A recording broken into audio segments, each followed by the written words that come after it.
La BRI a 60 ans, un anniversaire fêté en fanfare à la préfecture de police de Paris cet après-midi. Un bel anniversaire pour cette brigade de recherche et d'intervention qui s'est notamment illustrée lors de l'attaque de l'Hypercacher et au Bataclan au cours de la dernière décennie. Les policiers d'élite ont même livré un petit spectacle pour le public.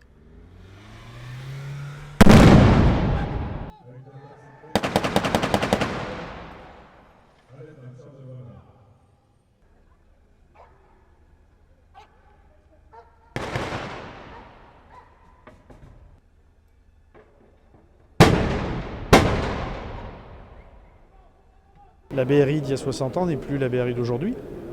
Elle dispose de matériel extrêmement performant, des matériels techniques, à la fois pour fracturer des portes, pour observer avec des drones, et puis on a renforcé nos capacités en véhicules blindés, c'était absolument indispensable.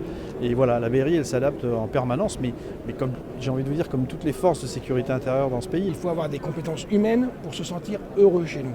Et se sentir heureux, ça veut dire être capable de passer des longues journées à attendre qu'il se passe quelque chose, à surveiller avec une attention à 100% tout le temps et passer d'une phase d'attente en un claquement de doigts à une phase d'interpellation ou au contraire être capable de dire non, là on s'en va et prendre la bonne décision. Pour avoir ces profils-là, il faut avoir des gens qui fassent preuve de patience, qui fassent preuve de courage, de discernement, d'autonomie. C'est très important. On va avoir des gens autonomes, on va avoir des gens polyvalents qui sont capables aussi de passer de cette grande autonomie qui est nécessaire dans l'enquête, dans le travail d'enquête, à une discipline contrôlée, ordonnée que l'on a dans le travail d'intervention.